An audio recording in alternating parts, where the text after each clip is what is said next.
Well, thank you very much, Costa. I did say when I met Costa last night, it's like arriving at Broome Airport. You feel warm and happy when you see him. And he does give you that wonderful sense of an involvement and an engagement in the Australian community. And the Honourable Michael Jeffrey, thank you for the leadership you're providing. I listened carefully to what you had to say about the crucial national, international perspective in which we sit, and I know that your role in working with friends of mine in Austral Fisheries in that program where they're regenerating farmland, and which has led Austral Fisheries to be the world's first carbon neutral fishing company, and the program is operated by local Indigenous people. So I think it's one thing to provide leadership, it's another thing to know that your leadership's effective in terms of changing behaviour. And so from our point of view, it's great to have you, and thank you so much for your leadership. And I must say, Campbell, your team of Tessa, Nina and Natalia are doing a great job in running this conference. It's great to be part of it from the National Landcare Advisory Committee. I always think it's interesting, you notice that T-ball is a sport that's run by women, so it's all over in an hour and everyone gets a go. Cricket's a sport that's run by men that goes for 6 hours and you mightn't even get a bat, so it does show you, doesn't it? Women know how to do it. This is a great day because it's an awards day, and I have to tell you, I was one of the judging panel, and it was interesting, Costa, when I was looking at it, here we are in this great sporting city, Melbourne, and you might remember in 1956 on Derby Day was the Hotham Handicap. It was a triple dead heat. Well, a lot of the time as a judge, I can tell you it felt like the Hotham Handicap all over again. So for all of those of you who've put in your time and effort, I can tell you it is just fantastic to see. It was all actually captured, and I'm sure the Honourable Michael Jeffrey would remember this. In 2011, we had the famous James Hardie case, which involved asbestos, and I won't go into that. But Judge Dyson Hayden said something which gladdened my heart, because the James Hardie board said they had a bit of a problem in keeping minutes. And he said, look, every day, every week around Australia, there are humble Australians gathering in tennis clubs and halls, working to make sure they keep their records straight, be it over matters involving like $140. We ought to honour those volunteers, is really what he was saying. People like you who work patiently and carefully and contribute to our community and never expect anything other than the sense of goodwill. And I love that because I think it gave a perspective. If people like you can do what you do, it's fair enough that corporate Australia should do it properly as well. And I thought it gave the balance very nicely from our point of view. Western Rock Lobster, the reason for putting that is quite deliberate. I was involved in the transformation of Western Rock Lobster, Panulira cygnus, and thank you, Natalia, for getting the picture. Most people get Hamaris, which has got the claws, but this is Western Rock Lobster. And we transformed that and it became the world's first Marine Stewardship Council certified fishery, which meant we've now got access to markets we never did before. And what I want to suggest to you a little later in the presentation is that I do think there's a significant role for accreditation based on the work that you already do. I won't talk more about lobster, but they're good to eat, and we now have a very sustainable fishery. The National Landcare Advisory Committee, we have here today, of course, the excellent David Walker, who's with us, and Tessa Jaksevich. Juanita Hamperson will be joining us shortly, and Sue Middleton, our chair, sends her apologies. We also have on the committee Ricky Archer, who's from Maningrida, and I'll talk more about our Indigenous interests shortly. Kathy Phelps from Dairy Victoria, and I'll say a little more about FertSmart and the great work that dairy industry have done there. James McKee, who's known to many of you, of course, from Tasmania. He has the youthful, wonderful contribution to make, and Alan Williams, involved in the cotton industry. So the point to make is we are like you, we're volunteers. We bring a broad range of skills and interest and background to the work of National Landcare Advisory Committee. We report to Ministers Frydenberg and Joyce, and also Assistant Minister Luke Hartsuker, who's joining us tonight. And our task has been to look at the effectiveness of the National Landcare program. And when we met, we then decided what we were going to do in terms of a project. Apart from providing advice, let's have a look at where we go.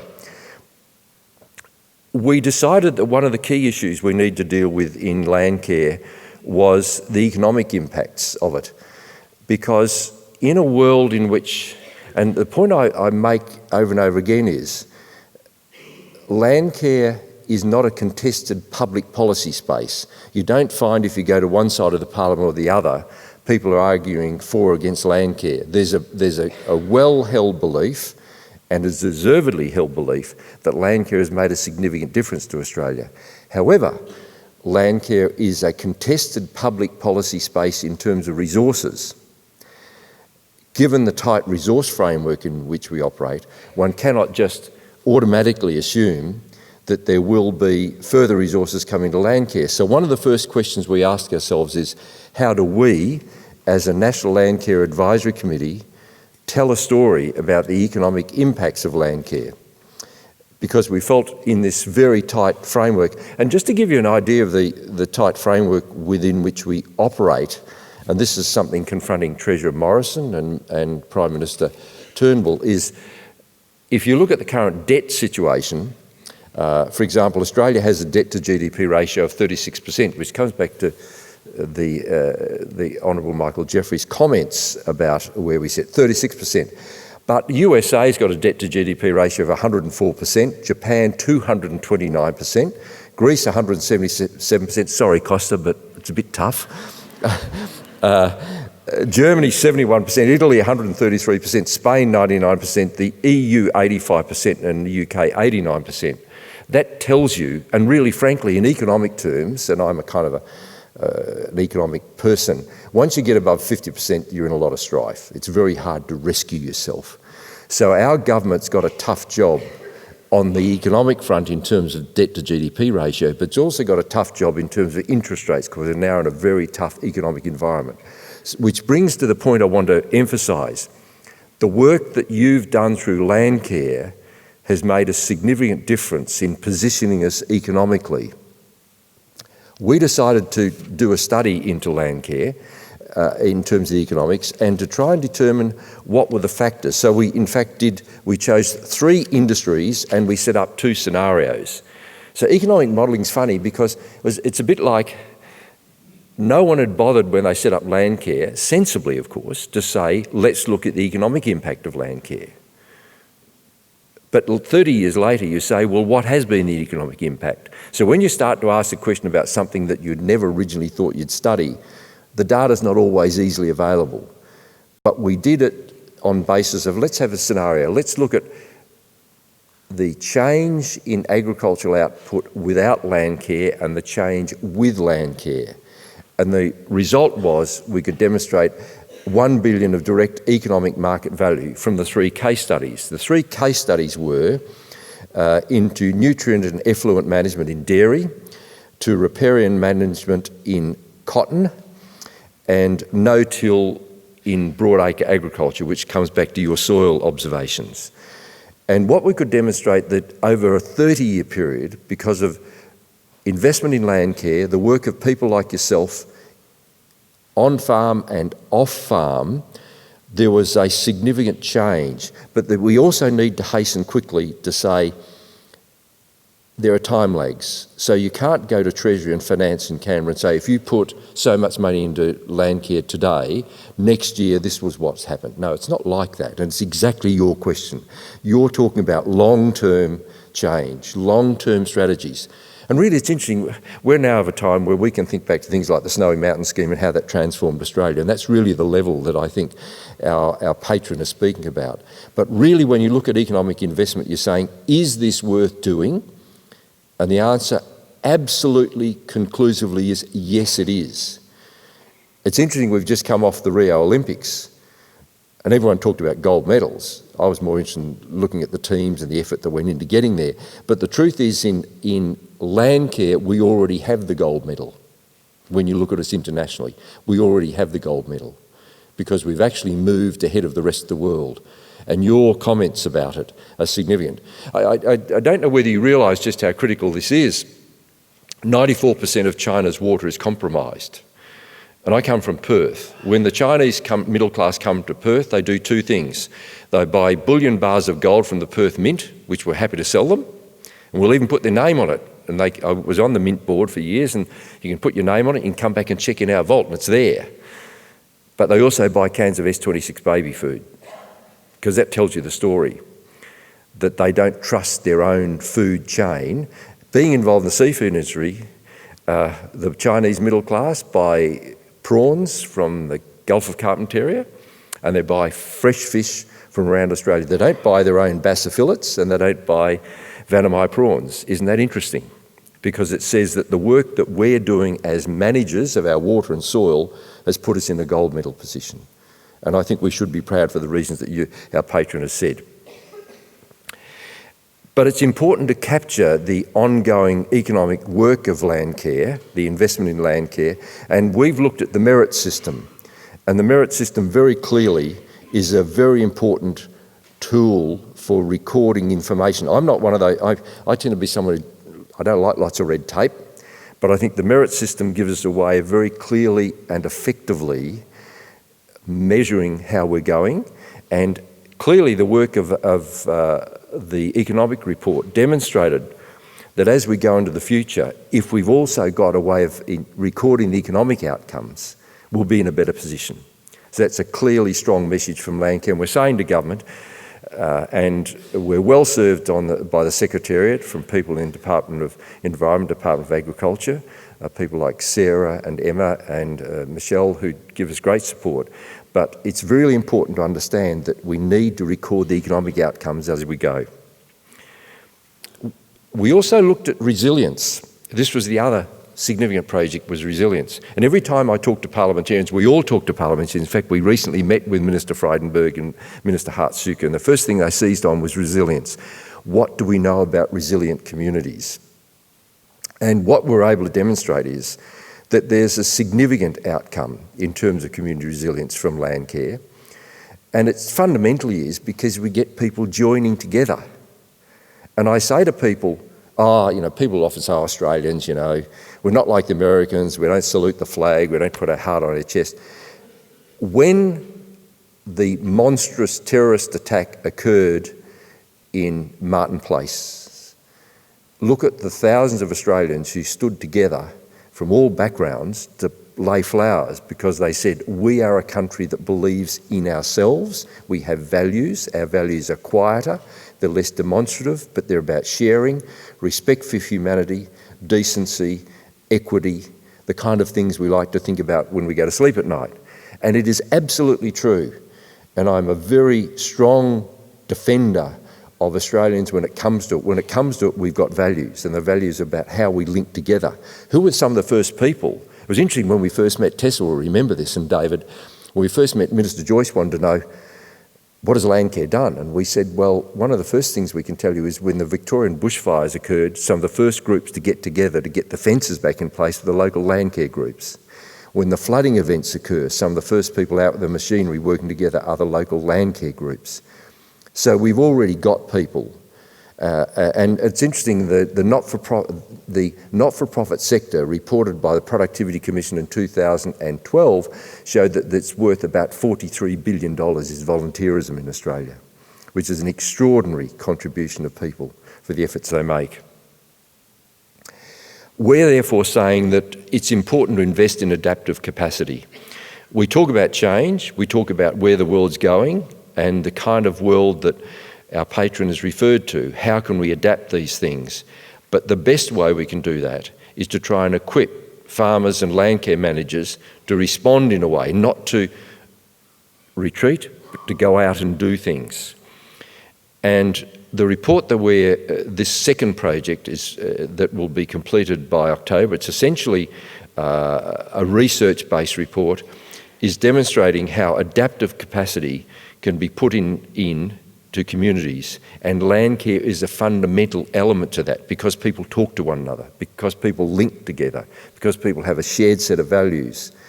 They're the things that drive communities, the things that get us going in the world.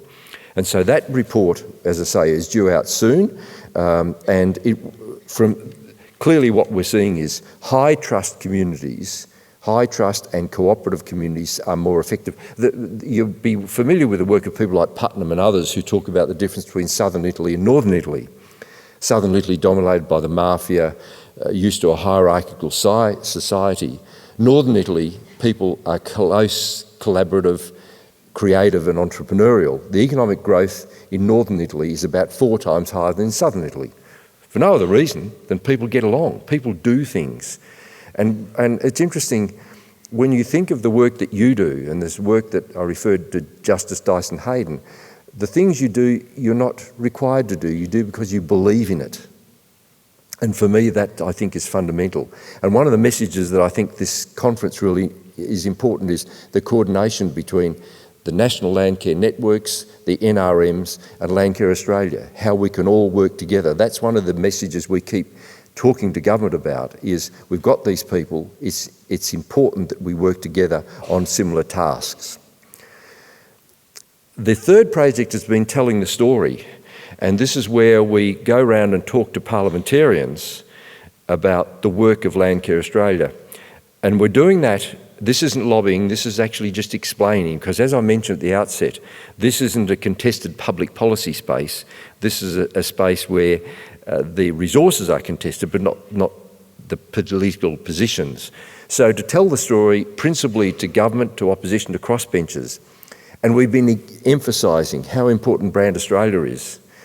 And there's no doubt that agricultural competitiveness, and I go back to my earlier observation, what got Lobster Australia into position where it's now placed is because we did the work behind the scenes. So when they went to the market, they were more competitive than other countries, because the quality assurance was there, it was built in, there was a chain of custody.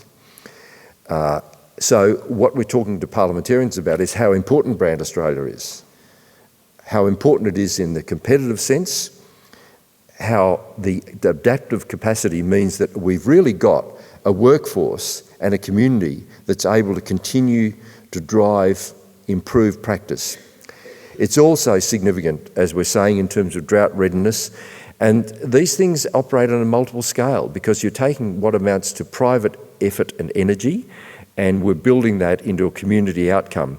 There's a sensitive issue, which is, what if Landcare provides an on-farm profit as well as an off-farm outcome? I'm one of those who says, in a sense, if you look at the insurance model, what you're trying to do is to insure against change. So if you've got a farm and you've got Landcare activity both on-farm and off-farm, there's no reason why you shouldn't feel very strong and comfortable in knowing that yes, there will be an on-farm return, but there's an off-farm return in terms of the community. But importantly, you are more adaptive. You've insured yourself against change, and that's one of the things we're saying to parliamentarians. And we're also saying there's a high level of trust that's involved. And parliamentarians, I think, like to know what the social outcomes are. And it's interesting to see how ministers, our current ministers, Frydenberg, Joyce and Hartsuka, are interested in what we're doing in this area. It's very important that the community, they see what the community is involved in. Where are we doing? Where are we going from here? The National Landcare Advisory Committee will be doing a review, looking at the NLP, the National Landcare Program Review.